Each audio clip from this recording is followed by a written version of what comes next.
In this video, we're going to be going into the pros and cons of the Bruin, why you should and shouldn't get it. And let me just tell you right away that there are so many more cons to the Bruin than there are pros. So let's get into it. I spent 8 hours, that's 35 times 15 minutes, 8 3/4 hours, to get the Bruin. And here it is. If you couldn't tell what this was, it seems to be a remake of the GTA Dubster 6x6, which is an off-roader vehicle great for climbing mountains. It has the same general design. It has the back rails. It has an interesting light bar at the top. So right now we are going to be racing the Bruin against the Camaro, and both of us are going to have the supercharged engine. So he's going to be ready to go. So it looks like we have a faster acceleration, or it could just be lag. And it seems like we're actually right about at the same speed. So if you ever wanted a car that was a pickup truck and just as fast as the Camaro, here's one for you. So as you can imagine, something with 6 wheels isn't that good at drifting, and I'm pressing shift right now. This is terrible. It has a lot of under and oversteer at the same time, which I don't know how that's possible, but they managed to do it. So unfortunately, this vehicle is just not very agile at all. It's not fast, it's not agile. The only good thing I could see about this vehicle being so big is that you can fit 6 of your imaginary friends into the vehicle.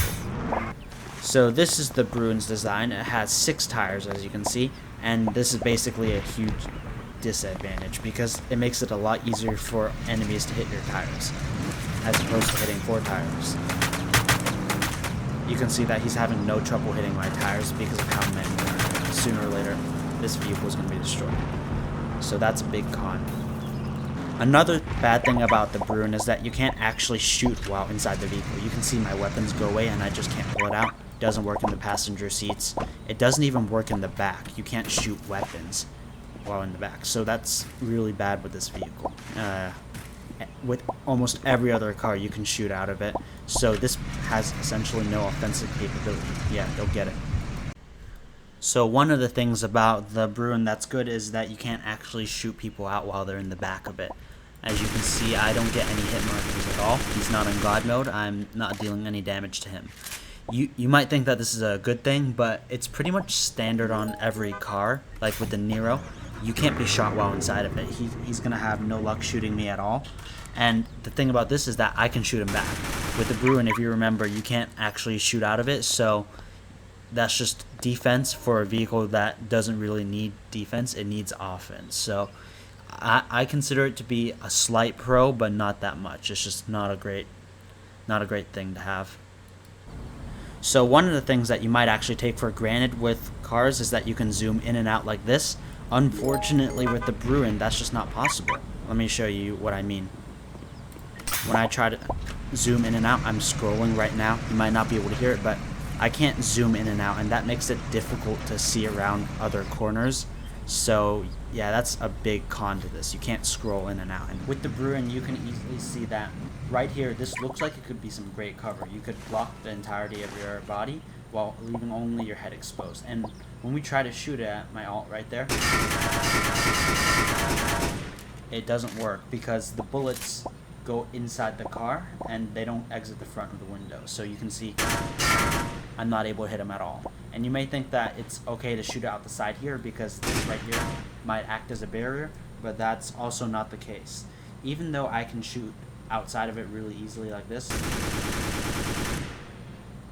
fact is that he can still shoot at me with the same amount of accuracy that I can shoot at him. So it's not really much of an advantage for this.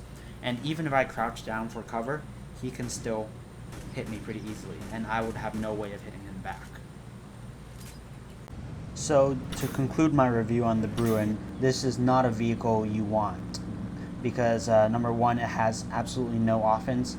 Number 2, the defense is lacking because there's not much you can do with the car. Third is because all of the drifting is weird. You can't really drift well because of the understeer at first and then the oversteer later.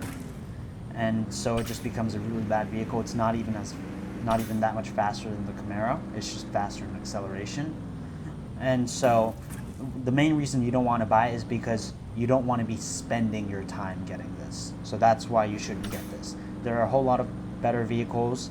For example, the Nero is a lot better than this because you can shoot out of it and because it's faster. So honestly, don't waste your time on this. I kind of regret that I spent 8 hours on it, but it'll be worth it if I can persuade you guys not to buy it. And just so you know, the devs might change this in the future, so keep an eye out for that.